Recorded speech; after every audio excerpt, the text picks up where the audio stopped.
dipersembahkan oleh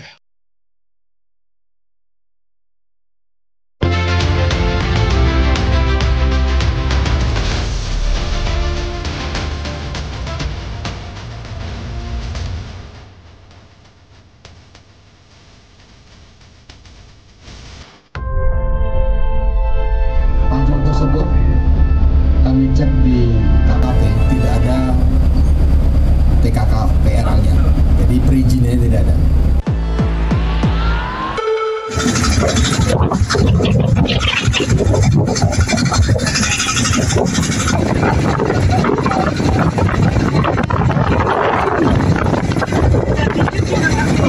Apakah Bapak PJ tahu kerusakan yang terjadi di PIK 2 sekarang ini? Belum tahu. Tidak tahu. Inilah kualitas gubernur kita. Bagaimana mungkin kita bisa menyelamatkan tanah Banten kalau gubernur yang dipilih, yang dilantik seperti ini model? Saya baru 1 minggu Pak dilantik di sini. Bapak kan hidup sudah lama di sini Pak. Di Indonesia sudah lama kan hidup. Pagar itu mengganggu sekali saat ini gitu kan. Kalau kemarin belum, karena pagarnya kan masih belum tebal ya. Nah, jadi sekarang udah merasa keganggu ya. Tadi itu yang sempat teman-teman katakan ya, awalnya 10 liter jadi 20 liter solarnya gitu kan. Jadi otomatis mengganggu, dan juga akses jalannya itu ya biasanya bebas gitu, sekarang harus milih-milih gitu kan. Dari kami, kami ini kan lokasi kami kan di daratan, jadi itu dari kami nanti untuk hal itu dan kuasa saja ya. Lalu siapa yang membuat yang disebut pagar yang keliru itu? Itu swadaya masyarakat. Tujuannya apa? Tentu tadi, satu, abrasi. Karena yang kita tempati hari ini saja, saat ini di atas laut, dulu sekitar 3. Selamat malam pemirsa, ini menghebohkan kita semua, pagar misterius. Kenapa kami menyebutnya dengan diksi misterius? Karena sampai sekarang masih simpang siur, meskipun ada pihak yang mengaku memasang pagar bambu setinggi 6 meter, dan yang fantastis adalah luasnya. Awalnya 7 km, 12, dan yang terakhir 30,16 km. Terbentang di pesisir Tangerang. Bahkan sekarang bukan hanya di Kabupaten Tangerang, tapi juga ada 8 km di Bekasi. Siapa dalangnya?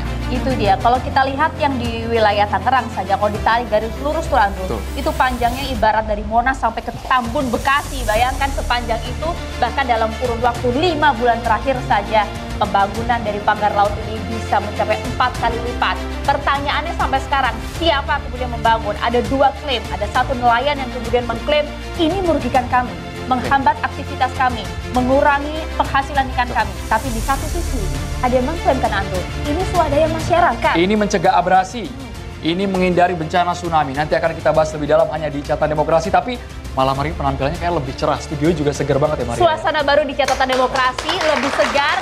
Dan juga seperti tampilan Andrew dan juga saya malam hari ini yang elegan menggunakan pakaian dari BHS. Batik Jacquard, BHS. Terima kasih BHS. Kami melibatkan supaya fair malam hari ini ada pihak nelayan. Kita kenalkan terlebih dahulu, dan juga bersama mahasiswa dari Swins. Luar biasa teman-teman mahasiswa. Kalian ngikutin kan isu ini kan? Pagar laut ini kan? Viral nggak? FYP kan? Nggak cuma dari Swins Jakarta, kami hadirkan juga mahasiswa dari UIN Imam Bonjol dari Padang. Terima kasih sudah hadir, nanti kami mohon untuk bisa berkontribusi dalam dialog kita ya. Kita perkenalkan terlebih dahulu, kita hadirkan ada 2 orang nelayan di sini, ada Pak Khalid dan juga ada Pak Heru. Selamat malam Pak Khalid, Pak Heru. Assalamualaikum.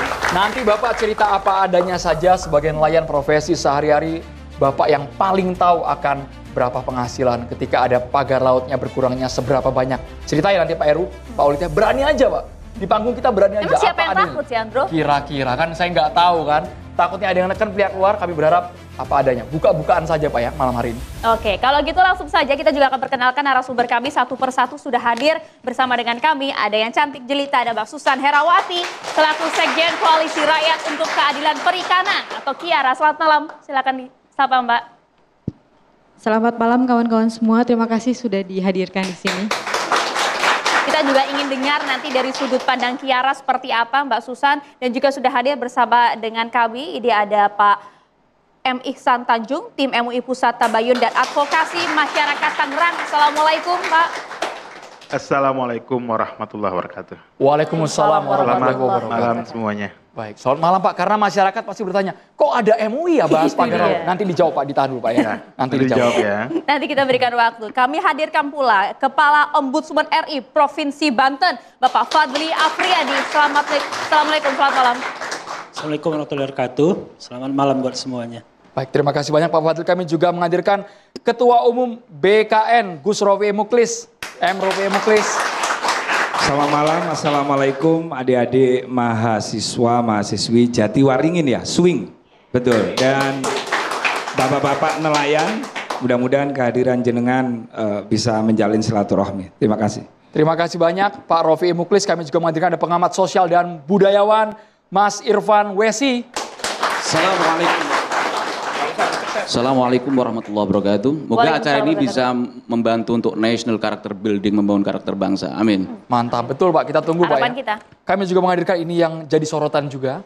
Karena yang kami kaget loh Mas, yang pasang badan.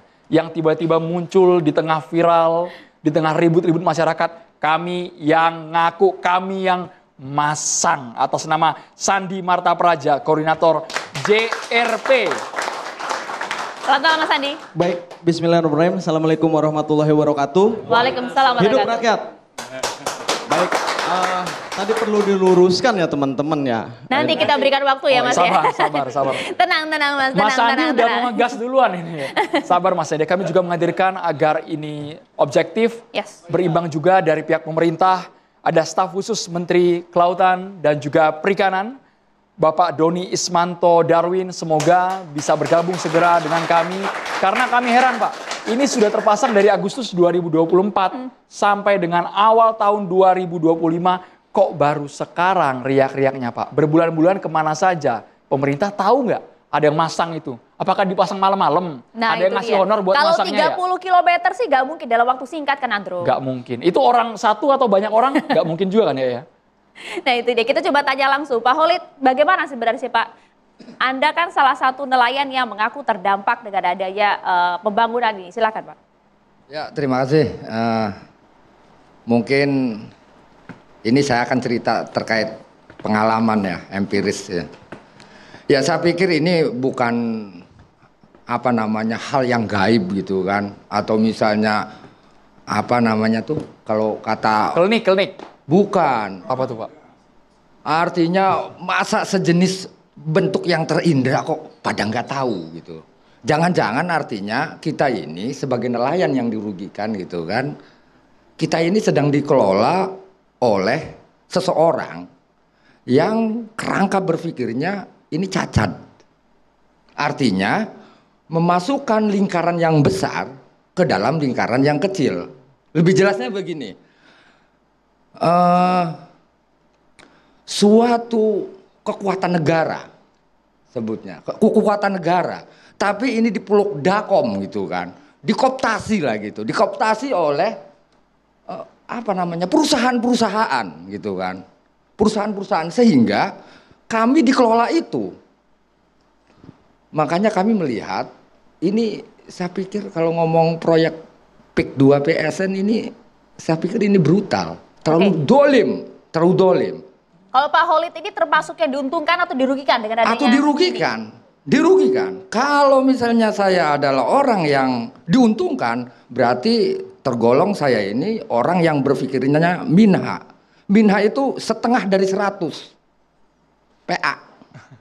Kalau saya sebagai warga nelayan, warga petani, kemudian ada proyek PSN PIK 2 yang di PSN ini adalah misalnya diuntungkan, ya saya anggap saya ini nggak normal. Sebentar Bapak, sebelum kita menuding perusahaan atau Bapak tadi sudah secara gamblang menyebutkan PIK 2, kami ingin tahu, ini kan berbulan-bulan. Iya. Berbulan-bulan, apakah betul pendapatan tergerus? Karena di satu sisi ada nelayan lain yang bilang, memang kami yang memasang inisiatif. Jadi nelayan yang mana yang kami percaya Bapak? Ya, kan kita punya cara berpikir rasional.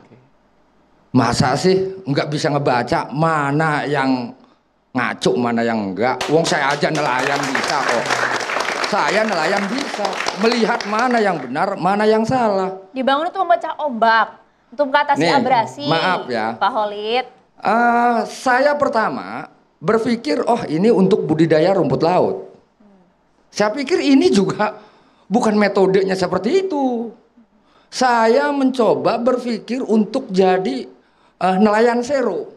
Nelayan sero itu adalah perangkap ikan yang harus memasang bambu-bambu yang panjang, kemudian ada waring di bawah, kemudian ada apa namanya sebutnya jeratan ikan di situ. Ternyata saya amat-amati ini juga bukan sero.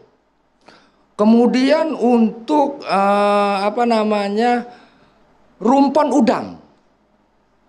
Saya lihat itu juga bukan metodenya gitu. Rumpan udang, Pak? Rumpon. Rumpon, ini istilah-istilah lain juga perlu Bapak sederhanakan Pak ya, Iya. supaya publik tahu. Pak, Rumpon, kalau rumpon pasti tahu. Oke. Apalagi KKP, tahu.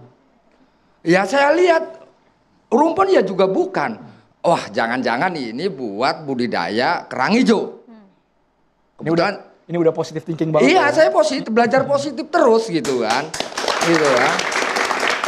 Nah, saya lihat budidaya kerang hijau juga bukan seperti itu modelnya. Kalau misalnya ada yang mengatakan, saudara Sandi mengatakan, oh ini beruntung buat masyarakat, ternyata ditumbuhi kerang hijau. Ya jangankan bambu, kelapa juga kalau ditancapin lama-lama mah ditumbuhin kerang hijau. Cuman budidayanya nggak model begitu. Gitu. Karena saya juga pembudidaya gitu kan. Lah kemudian saya berpikir positif terus, nggak ketemu. Nggak cocok dengan apa yang saya lihat pagar-pagar yang ada di laut ini yang merugikan saya ini nggak cocok kata saya. Akhirnya saya berpikir, wah kalau saya lihat dari atas kok seperti tambak. Karena di dalam bambu yang di tap itu kan, yang dipasang di ini, itu ada gedag, namanya gedag. Kalau saya manggilnya apa ya? Pelupuh yang taruh di atas bambu. Ya. Kemudian sisi kiri sisi kanannya ditaruhin item-item pararet gitu kan. Nah kalau kita senter dari atas itu seperti gili tambak. Wah kata saya ini kok, waduh jangan-jangan ini ada transaksi gelap tentang kaping laut gitu kan. Saya curiga itu, baru tuh saya negatif nih pikirnya nih. Wah jangan-jangan ini seolah-olah dibikin seperti tambak.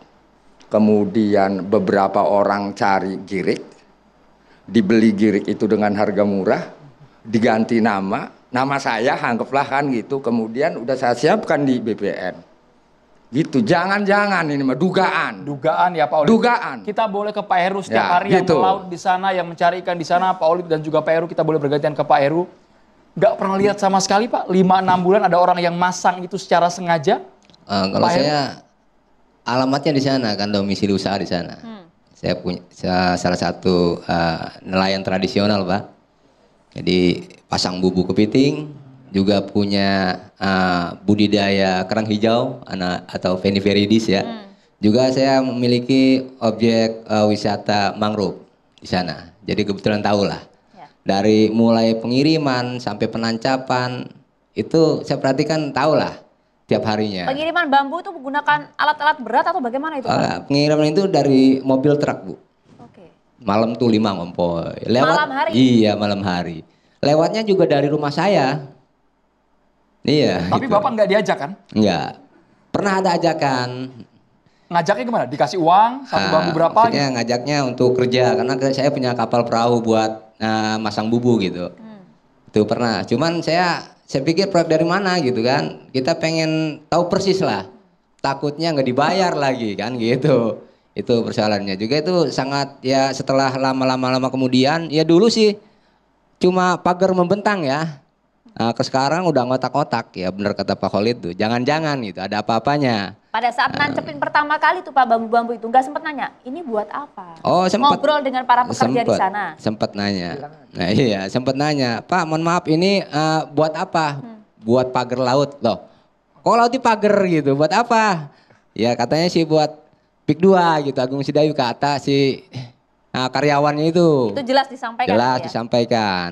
Itu seperti itu. Nah sekarang tuh tempat bongkaran bambunya ada eksekusi apa? Seperti itulah. siapa yang masang nggak tahu. Ya yang jelas sudah ada tanda di situ. Sekarang sudah disegel ya Pak Sudah ya? disegel gitu. Baik, berarti Pak ini sekali lagi kami garis bawahi bukan ujuk-ujuk muncul bambunya. Oh iya. Tapi betul-betul ada orang yang memasang. Iya. Kalau pengamatan Bapak apa? Dimobilisasi orangnya banyak gitu Pak, masang secara serentak Oh tiap malam? enggak, kurang lebih 10 orang lah yang saya tahu. Sampai apal Pak, jumlah orangnya sampai apal nih Bapak. Tapi kan ini 30 km loh Pak. Iya, Setiap biasa malam tiap berarti, hari. Setiap hari, setiap malam. Iya.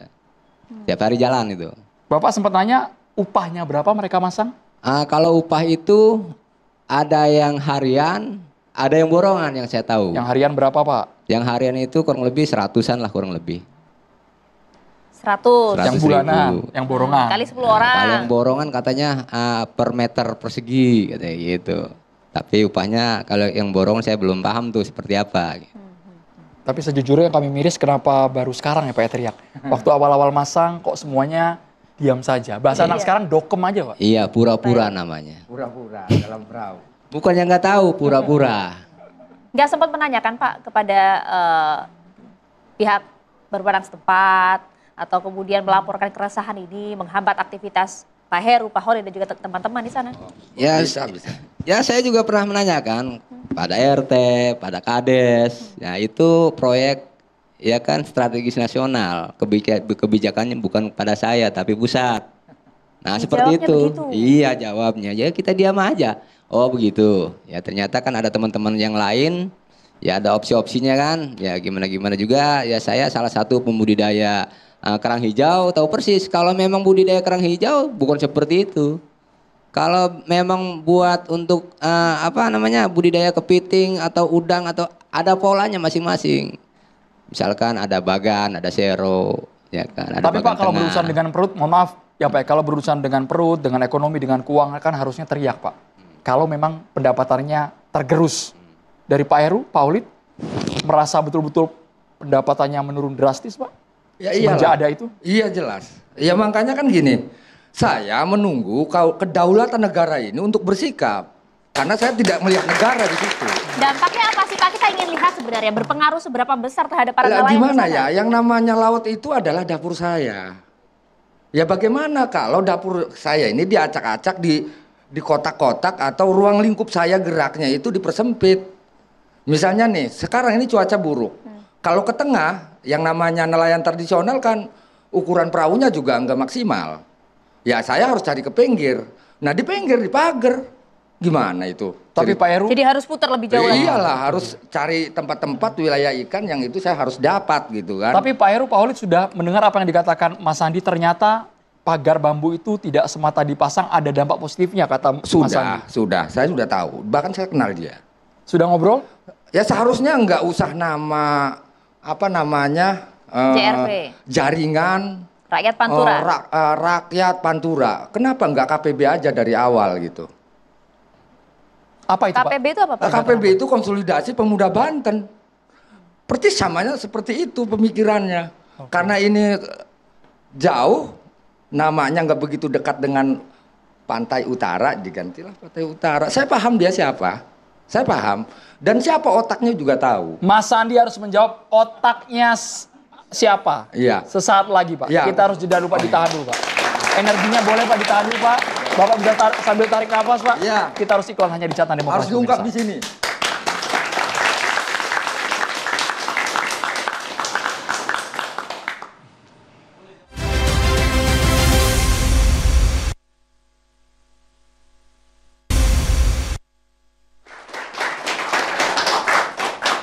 Ya. Saat ini Mas Andi harus kemudian menjawab Mas, ini klaimnya katanya tidak masuk akal, alasan ini kemudian dibangun swadaya dari nelayan-nelayan mana dan juga apakah ini untuk abrasi seperti apa, tidak masuk akal Mas Andi, kata para nelayan, Pak Khalid, Pak Heru dan juga kawan-kawan. Langsung Mas. Monggo silakan. Baik, terima kasih Kang Khalid atas pertanyaan dan segala macamnya. Tentu di alam yang demokrasi ini yang kita perjuangkan sama-sama bicara soal demokrasi ini tentu sangat dihargai apapun pendampatnya. Kita sepakat itu. Sebelum kita bicara soal masuk akal atau tidak, saya pun perlu bicara soal bahwa tidak masuk akal juga kalau saya dibilang penanggung jawab pembangunan pagar tersebut. bahwa kemudian saya muncul dan sampai dengan saat ini duduk di sini, tentu itu dari peristiwa ke peristiwa, gitu. Nah, saya ini basicnya mahasiswa, saya kuliah di Universitas Muhammadiyah Tangerang. Saya juga berorganisasi di luar dari organisasi internal kampus, begitu kira-kira. Lalu kemudian saya asli warga Sukadiri, Kabupaten Tangerang, Kecamatan Sukadiri, Kabupaten Tangerang, desanya Buaran Jati. Jadi agak ke pesisir dikit lah. Tapi tahu betul persoalan masyarakat, insya Allah tahu juga betul persoalan kesejahteraan, ekonomi, sosial, dan budaya masyarakat. Nah, lalu kita melihat berita yang kemudian tersebar masif soal pagar misterius. Kita lihat situasi nasionalnya, lalu kemudian tentu situasi nasional berdasarkan pisau analisa tersebut, ini akan berkaitan dengan situasi lokal yang ada di tempat kelahiran saya. Barang ini proxy war nih. Gitu. Barang ini proxy war, maksudnya apa ini? Isu-isu ini proxy war diciptakan bukan untuk kesejahteraan nelayan itu sendiri. Lalu kemudian jaringan, saya juga perlu jawab bahwa jaringan rakyat Pantura ini juga sudah lama. Tidak ada tadi kaitannya dengan orang tua saya, Kang Holid. Saya menganggap beliau sebagai orang tua saya sendiri. Dengan tadi yang beliau sebutkan. Tidak ada. Saya punya simpul-simpul di setiap desa dan segala macam. Namun belum memang nelayan. Nah lalu saat peristiwa itu muncul, barulah kemudian kita bertemu dengan para nelayan dari simpul-simpul yang kita punya.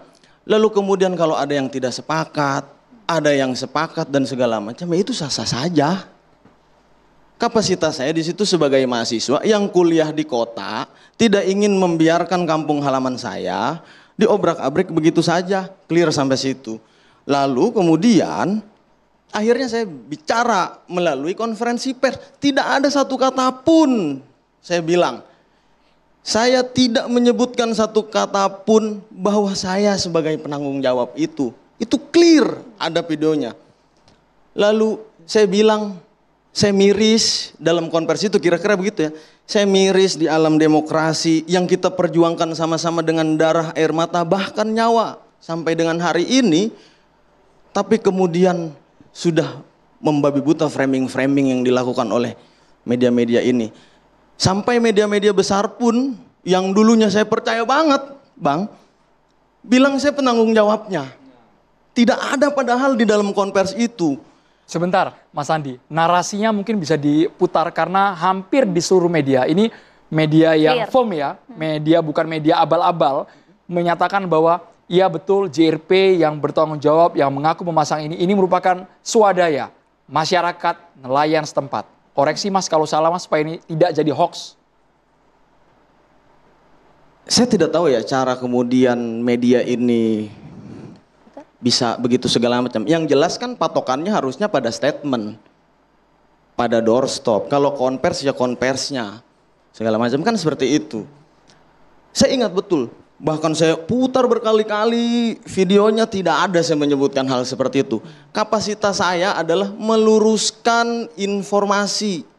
Kalau tadi katanya ada setengah PA, bahwa Tuhan menciptakan makhluk berpasang-pasangan, ada baik, ada buruk. Tidak boleh juga kita bilang ini baik, baik terus. Tidak boleh juga kita bilang buruk, buruk terus. Lalu kami melakukan random sampling. Sebelum kita masuk pada konvers, kita lakukan tuh random sampling. Ada berapa nelayan yang ditanyai Mas? Oh, masyarakat bukan hanya nelayan. Masyarakat ada begitu. Berapa banyak?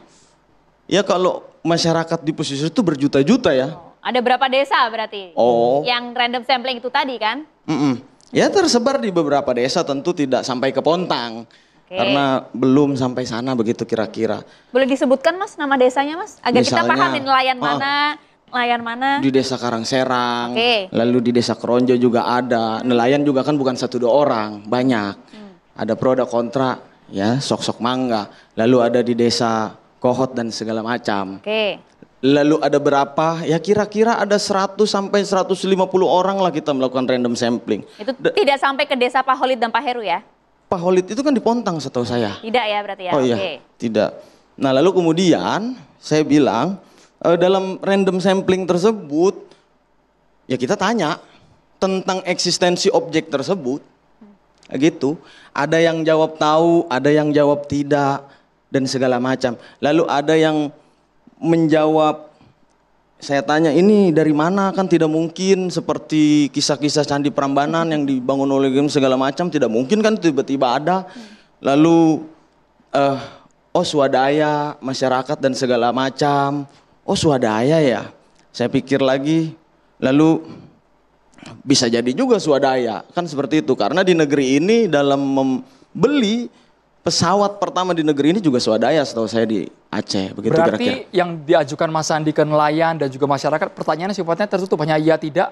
Atau ada juga pertanyaan terbuka yang kalian mendukung nggak dengan adanya pagar laut ini? Saya nggak sampai situ. Oke. Karena framingnya pagar ini misterius dan segala macam. Tahu atau tidak, sumbernya dari mana, kan itu aja kira-kira. Tapi clear itu dijelaskan oleh para nelayan yang Anda tanyai bahwa ini adalah swadaya. Pakai uang kami sendiri. Masyarakat. Oke. Masyarakat. Ada juga dari sebagian mereka yang nelayan kan? Ya ada, itu kita juga ada. Ada juga organisiran kita yang nelayan ada juga. Jadi ya inilah dalam demokrasi gitu yang kita cintai sama-sama. Lalu kemudian ya random sampling.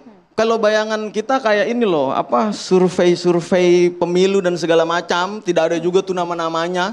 Saya juga tidak tahu ketika saya bertanya, saya tidak berhak dong menghakim yang menjawab.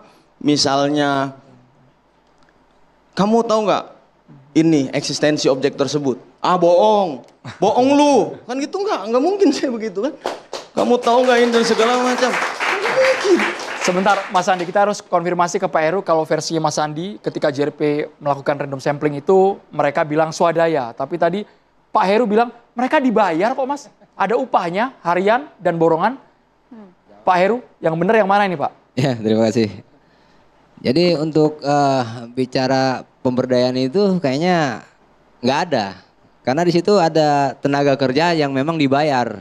Itu bukan dari para nelayan atau beli bambu nancep sendiri untuk pengedaman lah atau apa gitu, belum sampai saat itu.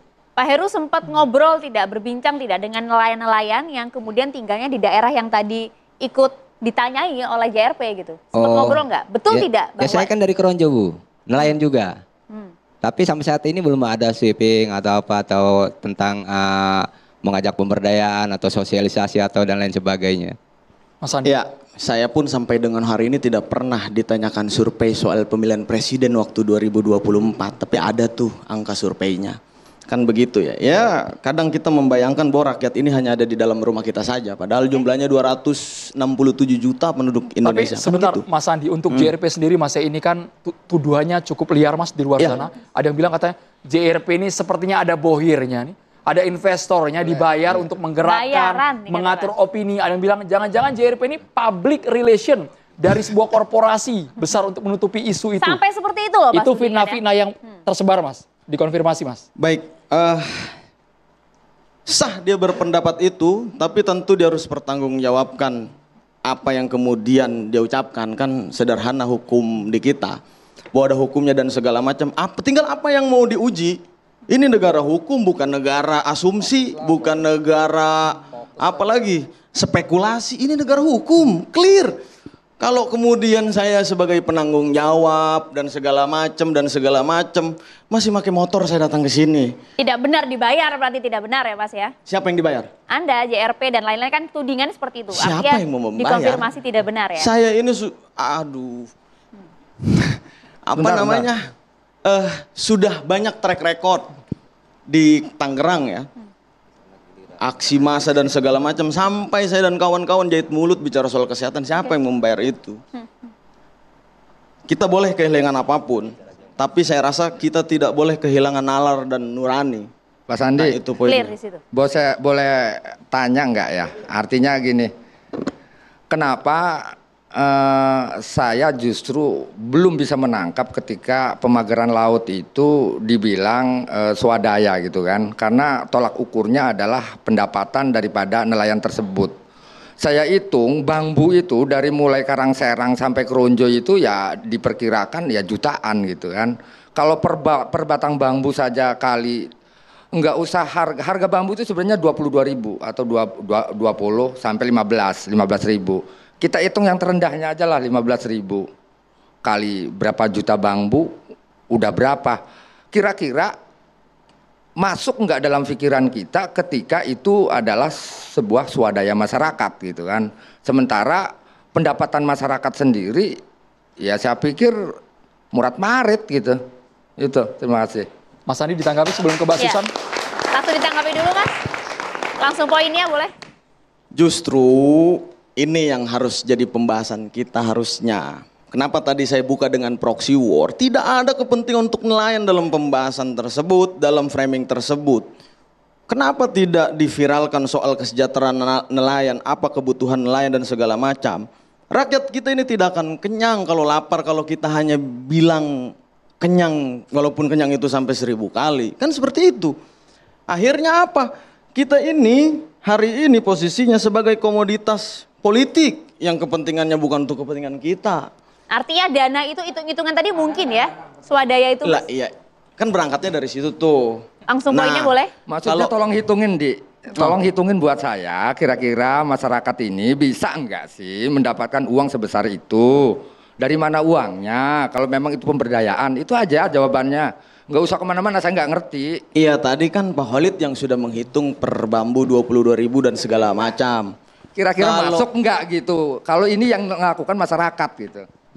Ya kita tanya sama-sama yuk sama masyarakat. Saya ini kan kapasitas saya sebagai observasi gitu loh. Coba kapasitasnya sebagai observasi, bukan pengawal, bukan segala macam. Jadi jangan dipelintir-pelintir begitu. Yang kami khawatir JRP juga di-prank malah ya. Di-prank gimana? Di-prank, ya maksudnya semua jawaban dari yang Anda wawancara ya kita tidak sesuai dengan fakta. Saya nggak bisa menghakimi itu. Entah itu yang saya tanya dibayar. Orang saya nanya misalnya di desa ini ada nongkrong, coba saya tanya ini dan segala macam dengan kawan-kawan begitu ya, nggak saya sendiri. Ya saya nggak tahu dia latar belakangnya apa dan segala macam. Yang jelas warga sini ya, tinggal di mana, sebelah sana, ya udah. Oke, Mbak Susan. Boleh saya nambahin? Boleh, silakan Mbak. Ini diskusi yang menarik ya, tapi terus terang kalau melihat gaya Pak Khalid dan Pak Heru ini sangat nelayan, nggak usah diraguin. Cara mereka berbicara, mereka memang benar-benar masyarakat yang pergi melaut dan itu tidak perlu diragukan. Yang perlu saya garis bawahi adalah dalam diskusi ini bukan soal statement yang dikeluarkan oleh Saudara Sandi. Kalau kemudian mau klarifikasi, harusnya kan sudah dilempar ke media ya bikin statement lah gitu supaya kemudian tidak ada salah paham di antara mereka semua. Itu pertama poinnya. Yang kedua, saya ingin mengembalikan pada hal yang lebih substansi. Kita ngomongin soal pemagaran. 30 kilo. Bukan 1-2 meter. Artinya nggak mungkin ini dikerjakan oleh rakyat, nggak mungkin dikerjakan oleh nelayan. Tanya mereka penghasilan mereka berapa. Bagaimana mereka setiap hari itu harus menghadapi ombak keras. Tanya ke mereka gitu.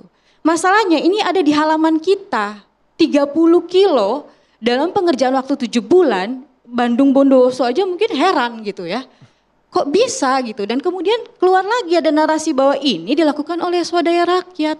Rakyat mana yang mau melakukan pemagaran pesisir? Nelayan mana yang mau melakukan ini? Prinsip dasar orang laut itu mereka tidak memagari lautnya. Prinsip dasar. Itu ada sampelnya tadi Mbak, datang langsung nanya ke nelayan. Yang mana? Nah itu dia, saya tidak mau terjebak pada narasi itu ya, karena gini loh, ya orang punya teknik sendiri gitu, dan saya lepaskan itu kepada kawan-kawan dan itu pertanggungjawaban yang ya itu urusanmu dengan Tuhanmu lah ya, bagaimana nanti gitu. Tapi pada prinsipnya berbicara dalam konteks yang lebih sensitif sekali, ngomongin soal ruang hidup, ini soal ruang makan mereka loh ini gitu. Dan kita nggak bisa ngomong sembarangan bahwa kita sudah melakukan riset dan lain-lain.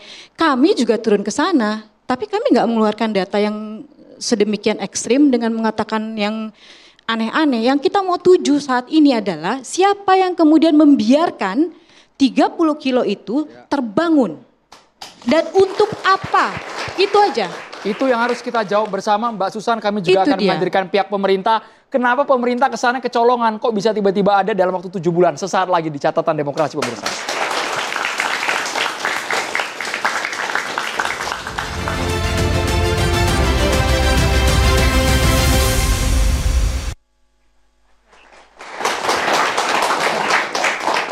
Ya pemirsa, langsung saja kita ingin dengar begitu ya, bagaimanakah respon dari staf khusus Menteri KKP Pak Dodi Isbanto Darwin ini menyikapi tadi ada beberapa pertanyaan. Ini mengapa kemudian nampak kecolongan begitu? Pengawasannya seperti apa? Karena ini dibangun juga sudah berbulan-bulan dengan panjang yang cukup panjang Pak Dodi. Mengapa baru sekarang? Oke, terima kasih ya. Selamat malam semuanya. Jadi saya di sini mewakili KKP. Saya sebagai perwakilan KKP, staf khusus Pak Menteri Kelautan dan Perikanan, Pak Sakti Wahyu Trenggono. Saya akan hanya berbicara hal-hal yang sifatnya regulasi. Saya lihat ini dari tadi banyak yang beropini publik, banyak yang menganalisa dan sebagainya. Dan saya paham karena ini acaranya namanya saja sudah catatan demokrasi, silakan yang di studio memanfaatkan ruang demokrasi. Tapi kami sebagai regulator harus berdiri di semua pihak. Pemerintah harus mengayomi semuanya dan mengambil apapun keputusannya nanti berbasis hukum. Jadi saya sebagai KKP, kita bicara profesional aja. Saya bicara soal ruang laut.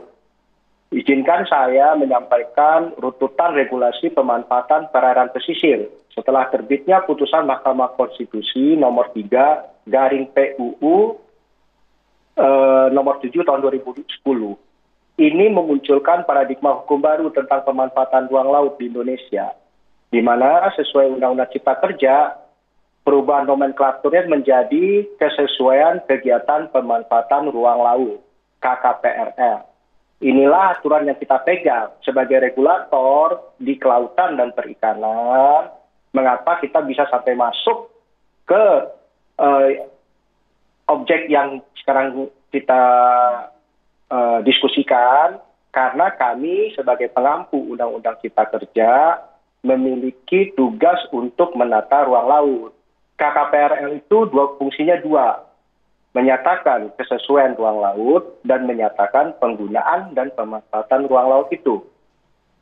KKPRL ini penting karena semua aktivitas di laut, mulai dari penggelaran kabel komunikasi, kabel listrik, pipa, migas, budidaya, perikanan tangkap, pariwisata, semua yang berbau ekonomi harus sesuai dengan rencana tata ruang berbasis ekosistem. Tata ruang itu dilihat dalam merit spatial planning. Salah satunya tentu ada peta rencana tata ruang, rencana wilayah atau RT/RW yang dibuat oleh pemerintah daerah menjadi basis dikeluarkannya salah satunya untuk KKPRL. Jadi, kenapa KKPRL ini penting sekali dan kami tegakkan aturannya? Karena ini mencegah dampak negatif jangka panjang, seperti kerusakan ekosistem mangrove, hilangnya habitat laut, atau adanya konflik sosial di masyarakat pesisir. Seperti sekarang kan kita dipertontonkan kayak seperti ada konflik sosial. Baik. Nah, Pak Doni. Jadi yang menjadi perhatian KKP adalah pemanfaatan ruang lautnya. Tadi benar tuh Mbak Susan bilang laut nggak boleh di-coupling karena prinsip laut itu common property.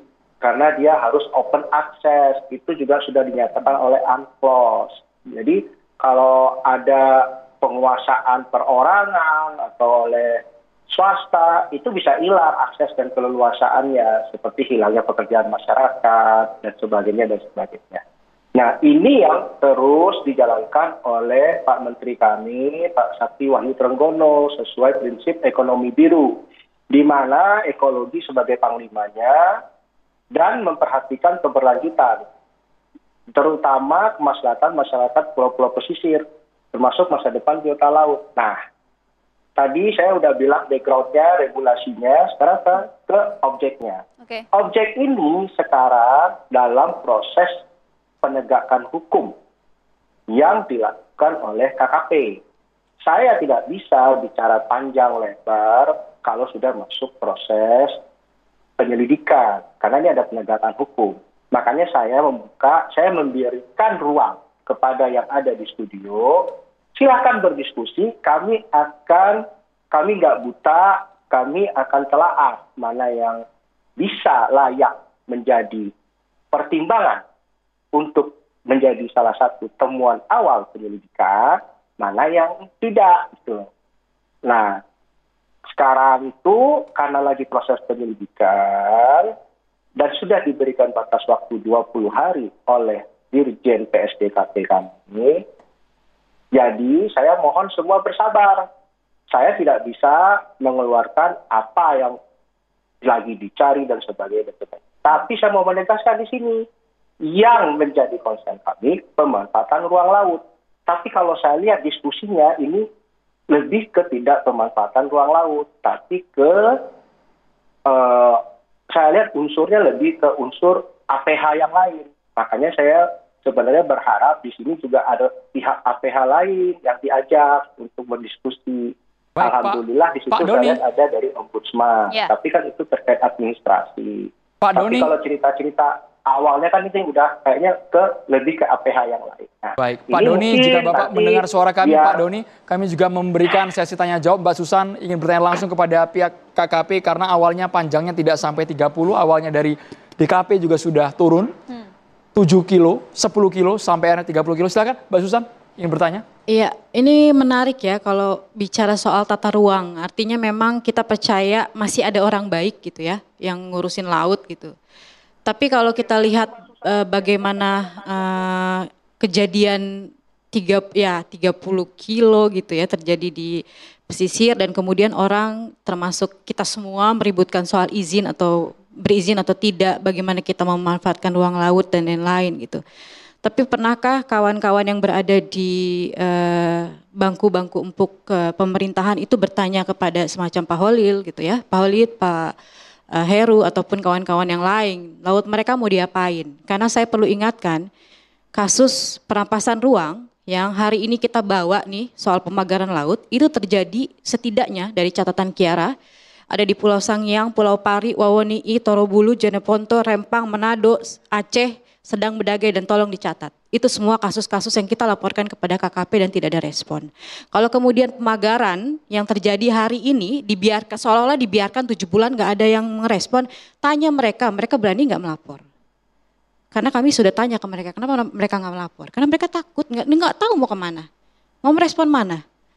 Kasus-kasus bagaimana kawan-kawan di Wawoni'i itu berdarah-darah, ditambang nikel, apa pernah ada orang yang mau peduli? Enggak, ini kasus ini mencuat, ini karena ada di halaman kita di Jakarta. Di Pulau Pari, itu perempuan-perempuannya itu sampai berdarah-darah untuk mempertahankan ruang hidupnya. Apa KKP bergeming? Enggak, cuman periode Ibu Susi waktu itu pernah turun ke Pulau Pari. Setelah itu tidak ada lagi sama sekali. Bahkan tanya nelayan, apa mereka kenal menterinya sekarang? Mohon maaf ya Pak ya, tapi memang begitulah kejadiannya gitu. Kita ini mau ngomongin laut, mau ngomongin pemanfaatan ruang, masalahnya adalah kita ini berbicara atas nama siapa? Ruang mana yang mau diperuntukkan untuk nelayan? Karena tadi yang saya sebut itu hanya segelintir dari kasus-kasus perampasan ruang yang terjadi di pesisir dan sekali lagi negara abai. Bentar Mbak Susan, ini tudingan cukup jelas negara abai, buktinya sekarang KKP sedang investigasi. Ya, saya hargai itu. Karena gini, kalau kita lihat dari timeline di bulan, koreksi kalau saya salah, ini yang juga kami analisa ya. Jadi di bulan Juli, ya Juli udah mulai ada pembangunan, Agustus itu DKP sudah tahu, kemudian di bulan September ada turun, ada Polsus, ada PSDKP, gitu ya, betul Pak? Bapak dari Ombudsman pasti tahu gitu. Artinya ini bukan, kami menghargai semua orang butuh proses, kami menghargai sekali, tapi jangan ditutupi. Kasih tahu kami sebenarnya ini ada apa dan jujur ini punya siapa, itu aja udah. Karena konteksnya adalah kalau kita mau lihat dari grand design-nya, ini kita tahu ujung-ujungnya penimbunan pasir, penimbunan pantai dan pasir ini yang kemudian akan dibawa ke Jakarta. Siapa Mbak? Sorry Mbak, yang nutupin siapa Mbak? Kita semua, saya tidak akan menuding, silahkan jujur dari hati kawan-kawan. Siapa yang menutupi? Tanya rakyat, mereka tahu siapa yang melakukan ini, perusahaannya siapa. Mereka tahu. Ujung-ujungnya penimbunan pasir dan perusahaan, maksudnya apa nih Mbak? Karena memang kalau kita lihat bagaimana desainnya ini seperti reklamasi sebenarnya. Gitu. Kalau kita lihat ya, ini kalau kami menganalisa, kemarin kami ke sana, kami lihat langsung, kami berdiskusi dengan nelayan, makanya kenapa saya bilang kadang-kadang nelayan ini lebih cerdas dari kita, makanya jangan dibodoh-bodohi. Mereka itu tahu nama perusahaannya, mereka sebut. Saya nggak akan sebut, silakan kawan-kawan yang tadi bilang udah riset dan lain-lain, silakan turun lagi, tanya mereka yang betul. Karena mereka yang bisa mengajari kita tentang cara mengelola laut. Tadi Pak Khalid sudah sempat sebutkan ya, ada satu perusahaan seperti itu. Pak Gus Rofi juga sempat kan kemarin berbincang juga dengan hal ini. Silakan Gus. Oke, terima kasih. Yai, Iksan Tanjung, Mbak dari Tiara ya, Mbak Susan. Oke, boleh. Dari Om Bumbel. Gus Rofi ditahan dulu. Kita tahan dulu Pak Doni, silakan. Kalau mau konfirmasi, silakan Pak. Iya kan, ini kan demokrasi. Tadi saya lagi ngomong dipotong. Ngomongnya semangat banget Mbak Susan. Terima kasih Mbak Susan, salam kenal.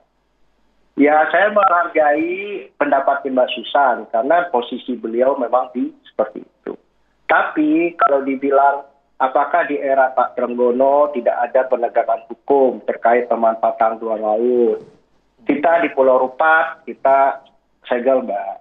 Di beberapa yang di Kepri banyak yang kita segel. Jadi tolong melihat segala sesuatu itu secara objektif. Kalau melihat semuanya salah, salah semua. Tapi kalau kita mau lihat ini ada yang benar, ayo kita perbaiki bersama, gitu loh. Oke, saya di situ dulu nih. Saya ini biar kita adil melihat. Kita harus adil dari pikiran. Kalau kita nggak adil dari pikiran, sudah bertendensi apa aja salah yang dibikin oleh pemerintah, terus menuntut lagi. Ini harusnya benar, harusnya benar. Ya sabar. Kita ini lagi proses hukum, Mbak. Kalau namanya proses hukum, itu ada yang boleh dibuka, ada yang tidak. Tunggu aja 20 hari ini. Nanti Mbak Susan boleh ngomong lagi. Ya kan? Mbak Susan kan banyak teman-temannya di media. Gitu loh. Nah, tadi kembali ke cerita tadi, pengawasan dan sebagainya. Dalam pengawasan itu ada yang namanya undang-undang pemerintah daerah. Jadi dalam pengawasan ini sinergi semuanya Mbak. Yang namanya pemerintah. Tadi Mbak Susan sudah bilang, tidak hanya KKP. Juga ada sesuai undang-undang pemerintah daerah, itu ada pengawasan 0 sampai 12 mil. Yang kita sekarang diskusikan ini sesuai undang-undang pemerintah daerah, itu pengawasan pertamanya itu di DKP harusnya. Nah, kan sebenarnya ini proses semuanya berproses, tidak dibiarkan. Tapi kan kita ada hukum yang menjadi pijakan kita bersama. Hukum yang menjadi pijakan kita bersama inilah yang kita pegang. Ya, kita pegang bersama, karena kalau kita gebiah uyah, tiba-tiba ada tuh, itu tadi kemarin kan ada yang ngaku, terus sekarang katanya bukan penanggung jawab, katanya kan. Jadi kan kita kalau kayak gini kan gimana gitu loh. Nanti kalau kita ikutin maunya Mbak Susan, nanti ada yang nuntut. Kalau yang ini, kita bukan gampang sebagai pemerintah, kita cuma memberikan contoh kepada masyarakat penegakan hukum itu. Itu aja dari saya.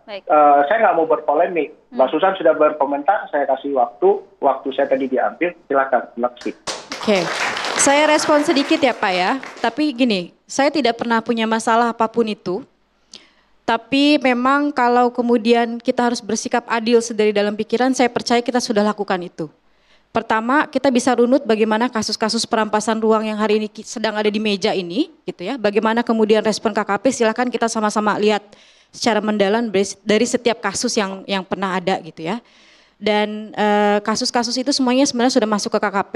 Di bulan Oktober tahun lalu, kalau Bapak ingat, kita pernah masuk ke dalam kantor KKP dan di situ hanya diterima oleh staf-staf dan itu terima kasih banyak gitu ya. Tapi di saat bersamaan tidak ada respon positif atau berhentinya kasus-kasus perampasan ruang yang terjadi di pesisir dan pulau-pulau kecil. Selain itu sebenarnya kami percaya, tadi saya bilang saya percaya pada proses, kita apresiasi itu. Tapi di saat bersamaan juga mungkin ke depan yang perlu disikapi adalah kalau kemudian ada permasalahan dengan sistem pengawasan dan lain-lain, ya nelayan itu mau kok bantu ngawasin gitu. Aku percaya itu. Nelayan mau bantuin ngawasin laut kita gitu. Karena laut itu ya dapur mereka, itu ibu mereka gitu. Dan ini yang paling penting gitu. Saya serahkan ke Bapak kayaknya. Rofi. Ya, terima kasih Mbak. Kami juga ada Pokmaswas kok Mbak. Udah kita nggak usah Sudah Pak, sudah Pokmaswas itu sudah banyak dan tidak pernah ada respon yang positif. Silakan hubungi Kiara langsung, nanti kita akan tunjuk nelayan-nelayan mana yang sudah melaporkan Pak. Oke, terima kasih Mbak. Oke, tadi pertanyaannya kan Pak Khalid tadi menyebut ada keterlibatan PIK, betul? Betul, yakin? Yakin keterlibatan PIK. Oke, baik, saya jawab. Ainal yakin. Pakai mic boleh Pak, baik, pakai mic boleh. saya jawab ya. Ainal yakin. Karena KKP ini kan sudah bergerak, walaupun sebenarnya yang namanya laut itu kan ada petugas negara ini, ada petugas namanya KKP. Ini bukan kecolongan, cuman kurang kerja serius dikit sehingga menjadi polemik. Sebenarnya malam hari ini saya kemarin itu kan minta pada TV One Pak Said Didu diundang deh, karena itu yang menjadikan sumber itu. Nah, saya mau jawab, kebetulan saya ini orang yang selalu melakukan tabayun dalam setiap melakukan investigasi ketika ada kabar termasuk berkaitan PSN PIK, proyek PIK. Lalu kemudian sekarang pada malam hari ini sudah ada mengarah bahwa pemagaran laut itu diindikasikan oleh kepada pihak PIK. Ini adalah tuduhan yang sangat keji dan penuh fitnah saya katakan. Maka dari itu saya berharap Pak Khalidi untuk melaporkan. Tenang dulu, jangan dijawab. Jangan dijawab. Logikanya begini, PIK atau PSN sama laut itu yang pemagaran itu sangat jauh sekali. Tapi itu nggak masalah walaupun jauh. Saya ingin menjawab, PIK itu perusahaan besar Pak. Uangnya triliunan, jenengan dari PIK 1, PIK 2, dia membangun jembatan yang asalnya warga masyarakat di sana kalau menuju Jakarta muternya itu sampai 1,5 jam gara-gara jembatan yang dibangun oleh PIK. Itu masyarakat bisa mencapai waktu 15 menit. Artinya tenaga kerja yang terserap oleh PIK 1, PIK 2 itu sudah 165.000. Jadi kalau tuduhan PIK itu maka saya pasti menjawab karena saya kemarin tabayun ketemu sama pihak PIK. Kalau PIK punya duit terus ngapain bikin pagar bambu-bambu jelek itu? PIK ini perusahaan besar Pak. Kalau melanggar hukum tidak ada izin, tidak ada amdal, itu reputasinya jelek, namanya jelek. Apalagi kalau sampai pulau itu, laut itu dituduh untuk persiapan reklamasi. Perlu saya sampaikan, PIK 2, PIK 1, PIK 2 ya, itu lahannya sampai detik ini itu di lahan 30.000 hektar. Jadi nggak kurang-kurang tanahnya. Menara Syariah dibangun di sana yang katanya dihembuskan sebagai Cinaisasi.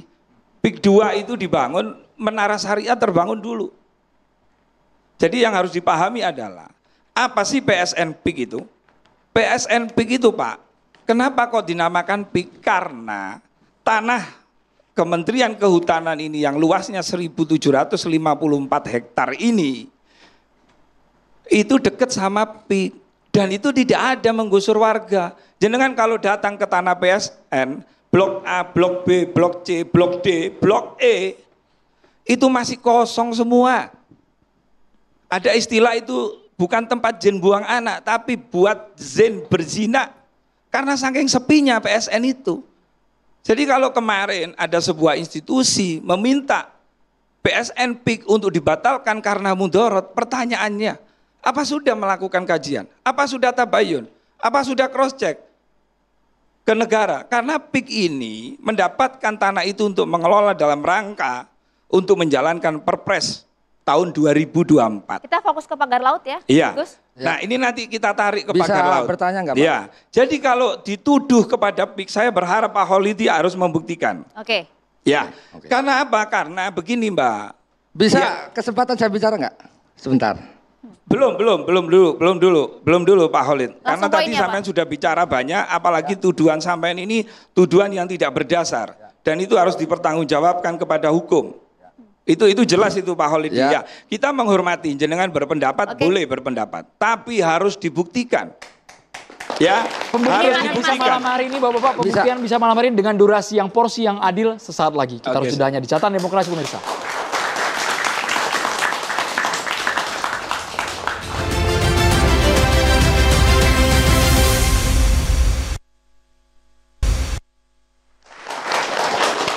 Iya, langsung saja ini biar Ya, kita Pak, berikan waktu yang adil. Cuman artinya agak berbeda aja dengan apa yang terjadi di lapangan gitu. Artinya kalau memang ini bukan kelakuannya PSN, PIK yang di PSN kan gitu. Kenapa harus ada pengurugan?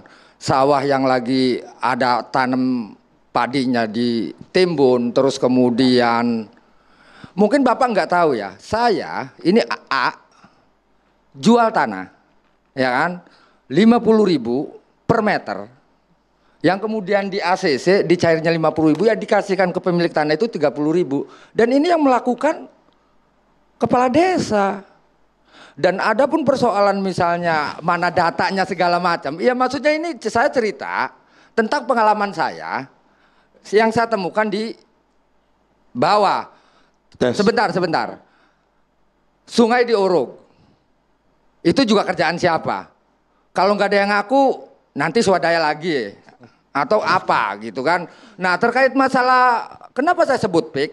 Gitu kan. Bahkan saya berani ngomong ini kelakuannya aguan. Dasarnya apa ya Pak ya?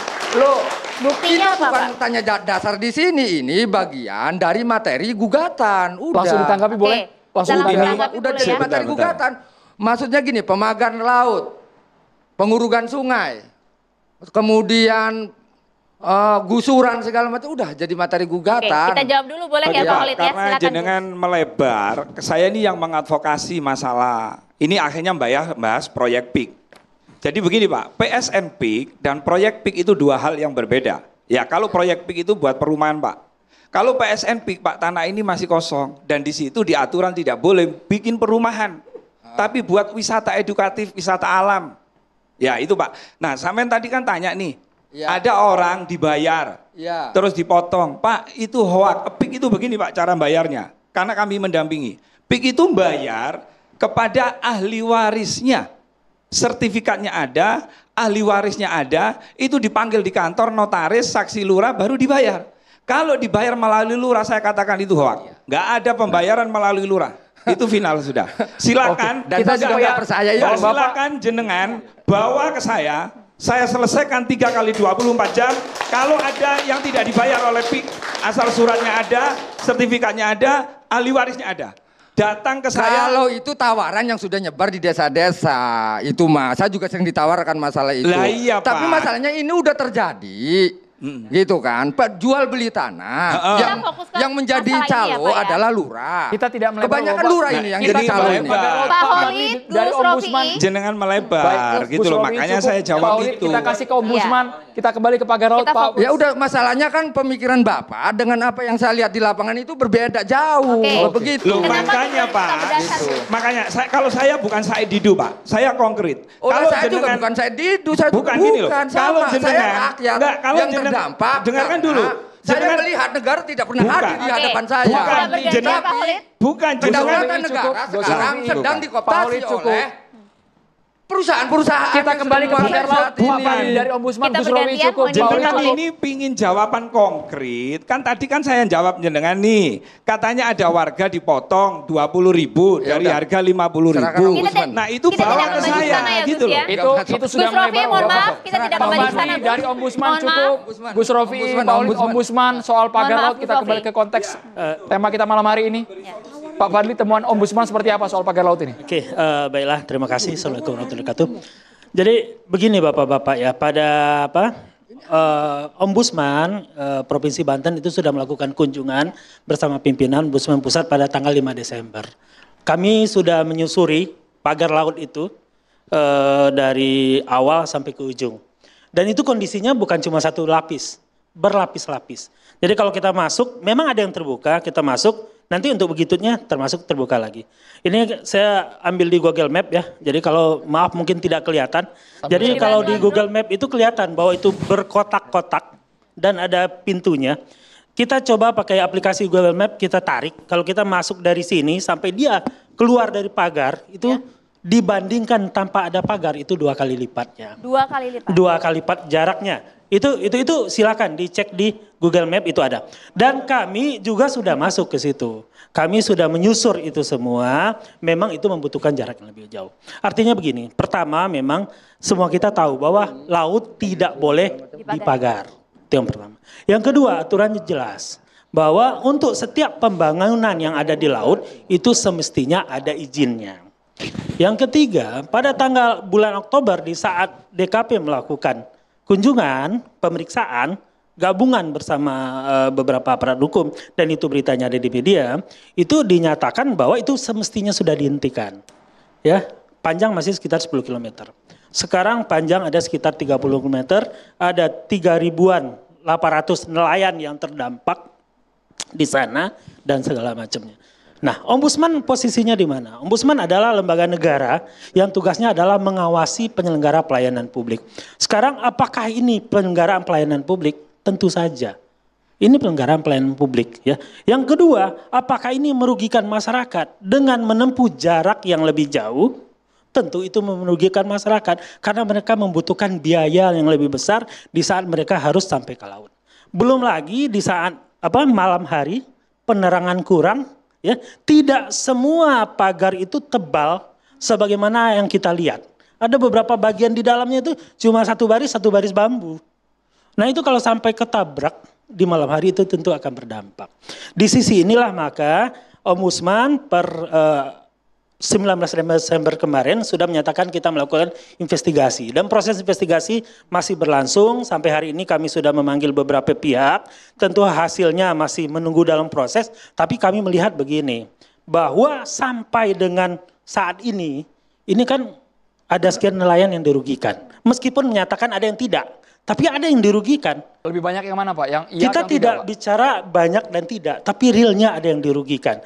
Yang dirugikan ini harus kita kembalikan hak-haknya. Untuk itu kita mendorong, meskipun ini masih dalam proses penyidikan segala macam, agar segera dibongkar saja. Ya, dibongkar saja. Dibongkar secepatnya, pertama itu akan semakin membuat ini jangan kemana-mana. Ini kan kita aja hari ini membahas di sini, pembahasannya sudah kemana-mana. Kita lihat di media sosial juga pembahasan kemana-mana. Karena apa? Karena pagarnya masih berdiri. Jadi kalau ini bisa secepatnya dibongkar. Nah tentu saja ini melibatkan banyak pihak dan segala macam. Nah Ombudsman ini dalam waktu dekat juga akan mengumpulkan semua pihak yang terkait untuk tindak lanjutnya ini akan seperti apa. Yang kedua, kalau ini sudah dibongkar, bagaimana kelanjutannya? Silakan semuanya bergerak. Aparat penegak hukum silakan bergerak. Ya Ombudsman tentu akan tetap memastikan semuanya berjalan sebagaimana. KKP juga silakan memastikan. Karena pertanyaan-pertanyaan tadi untuk apa dan segala macam tentu harus kita jawab ya. Tapi yang jelas ini berdampak kepada nelayan. Masalah berapa yang dirugikan itu kan bisa kita diskusikan. Tapi apakah ada yang diuntungkan? Ya itu silakan dibicarakan juga karena memang ada. Ke kami juga masuk nih. Ada yang menyatakan bahwa itu tempat kerang hijau.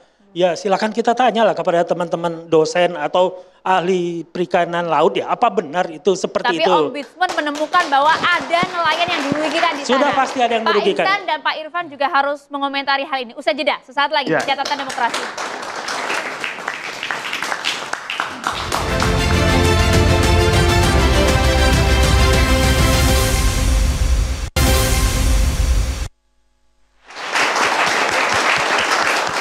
Kita langsung ke Pak Kiai Iksan Tanjung yang sudah advokasi langsung dengan masyarakat sekitar. Hasilnya apa Bapak?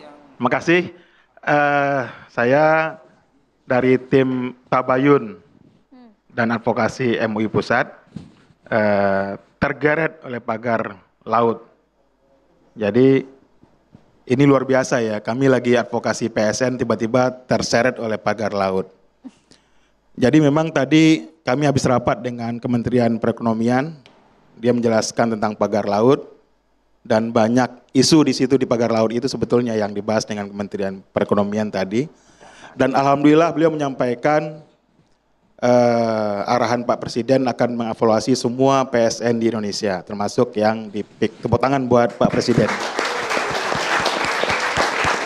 Dan Mukernas MUI itu adalah musyawarah kerja MUI se-Indonesia yang merekomendasikan PSN dicabut dan termasuk pagar laut itu bagian dari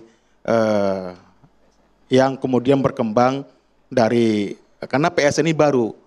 PSN ini baru Mei 2024 PSN itu muncul. Nah, PSN ini dimanfaatkan untuk fasilitas PIK 2. Dan kami sudah mengumpulkan data cukup lengkap, akan disampaikan ke rekomendasi kepada Presiden. Jadi memang fungsi MUI itu sebagai pelayan umat, mitra pemerintah, dan kemudian penjaga umat. Kami bicara bukan mewakili pengembang, bukan mewakili pengusaha, tapi kami bicara mewakili masyarakat Indonesia, termasuk khususnya yang di Banten. Adakah temuan-temuan yang dihasilkan Banyak sekali. Saya kebetulan pengacara yang mendampingi pengurus MUI yang masuk penjara 2,5 tahun karena sengketa dengan Pantai Indah Kapuk. Saya sidang dari polisi sampai persidangan, fakta hukum yang kami sampaikan dalam persidangan diabaikan oleh jaksa, oleh hakim, dan pengurus MUI itu yang sudah 72 tahun masuk penjara dengan sertifikat asli punya dia. Saya orang yang sidang langsung di pengadilan mendampingi pengurus MUI yang bersengketa dengan PIK. Jadi artinya apa?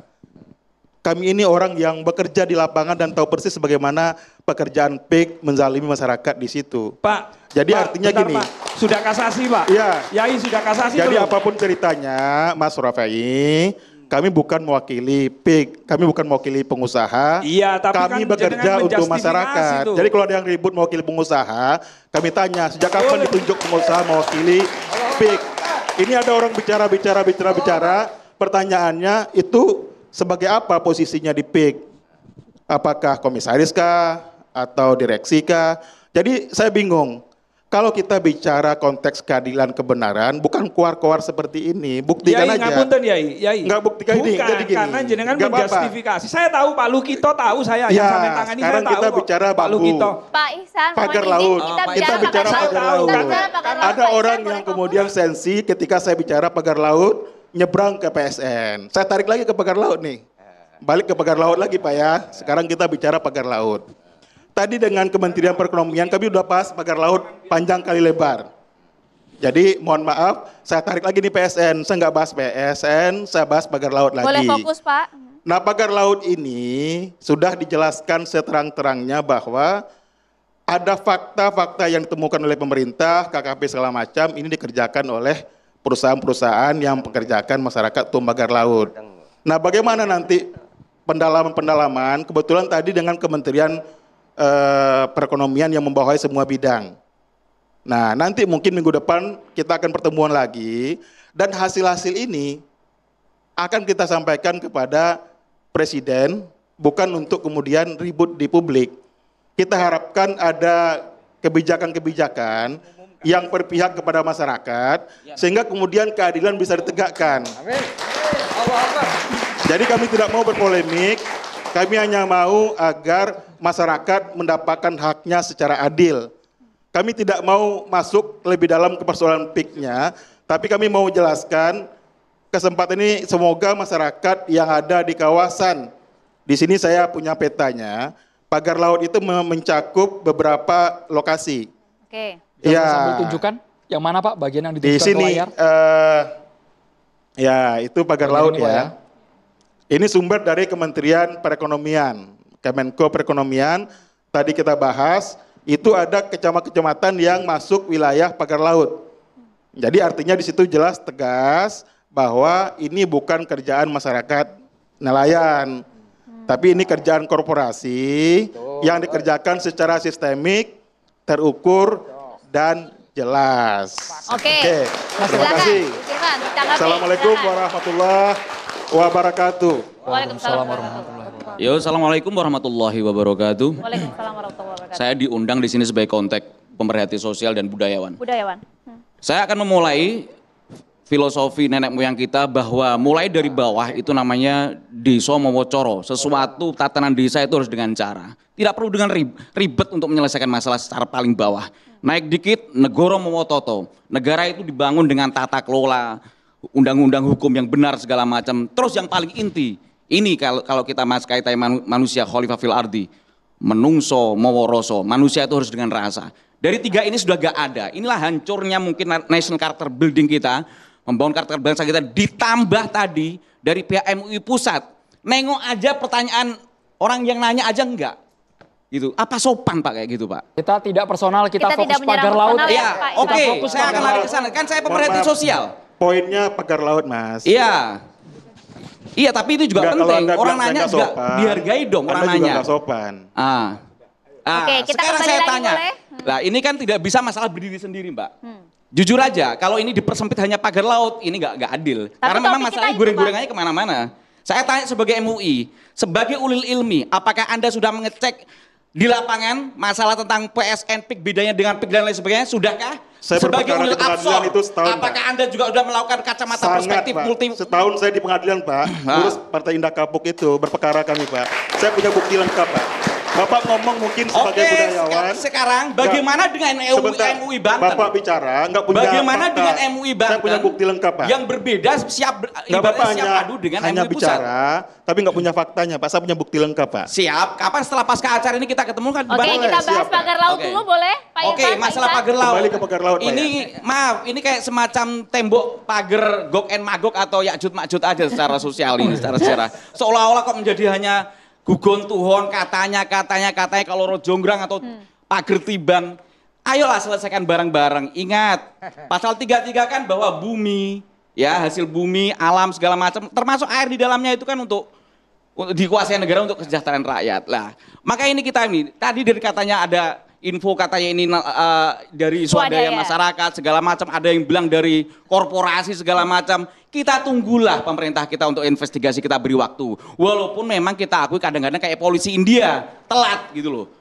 Ayo kita meeting bareng, kita musyawarah bangsa, ngaji kebangsaan, kita selesaikan masalah ini. Toh juga pagar laut tidak hanya di sekitar PSN PIK. Tadi yang dibilang ada yang di Tarumajaya, di Bekasi segala macam. Kenapa itu nggak masalah? Kenapa itu nggak dipermasalahkan? Kenapa ini jadi digoreng-goreng kemana-mana gitu loh?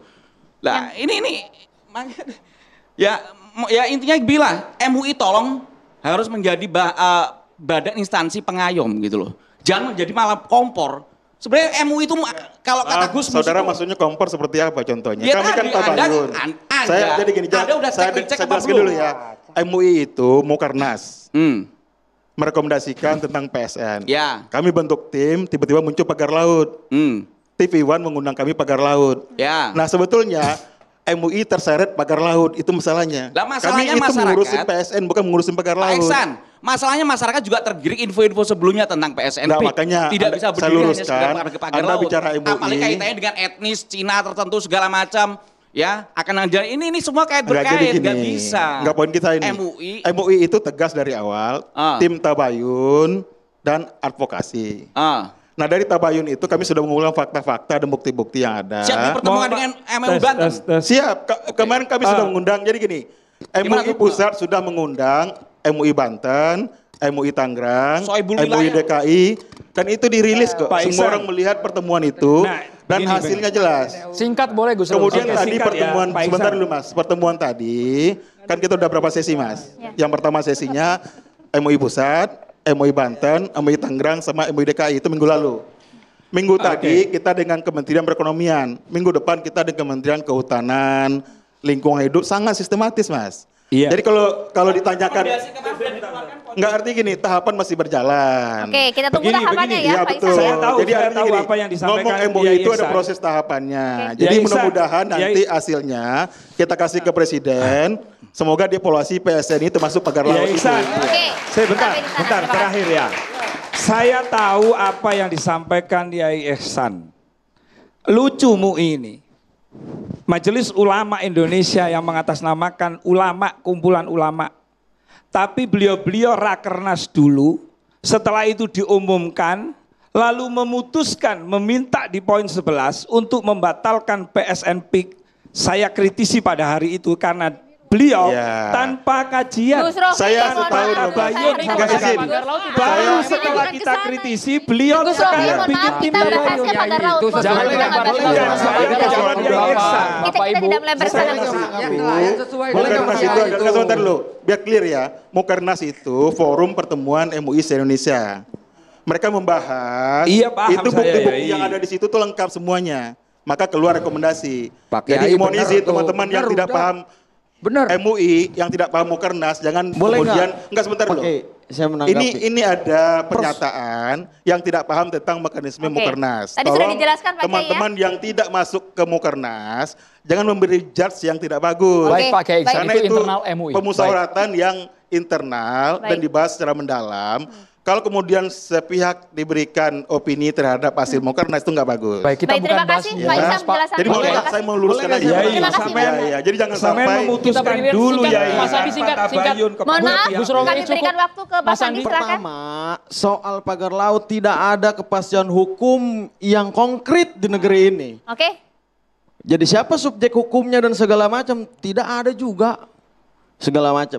Lalu kemudian tadi bicara PSN, PIK 2 dan segala macam proyek besar itu, sadar tidak kita tidak pernah bicara soal kesejahteraan nelayan, Bos. Oke.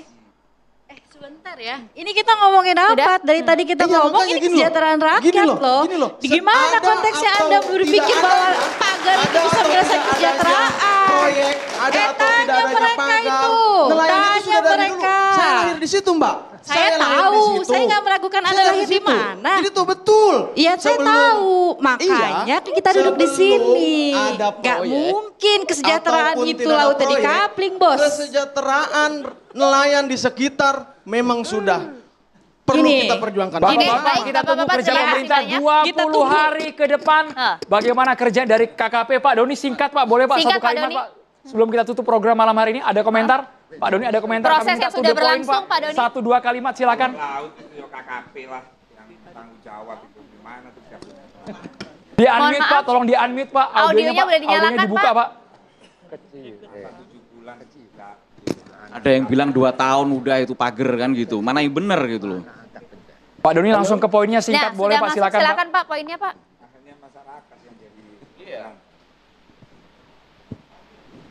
Baik. Mohon maaf Bapak, sepertinya kita ada gangguan sinyal dengan Pak Doni. Durasi kita sudah habis di Jatah Demokrasi. Kita tunggu 20 hari ke depan bagaimana nanti kerja dari pemerintah untuk membongkar. Ketika sudah disegel, sekarang dibongkar seluruh pagar laut tersebut. Ya, masyarakat kita ingin transparansi, kita tunggu nanti proses hukum yang sudah berlangsung. Kami ucapkan terima kasih kepada seluruh narasumber, termasuk juga terima kasih kepada BHS yang sudah mensponsori kami malam hari ini. Saya Anton Merkuri. Saya Maria Segaf, kita berdua pamit. Terima kasih. Sampai jumpa minggu depan. Sampai jumpa.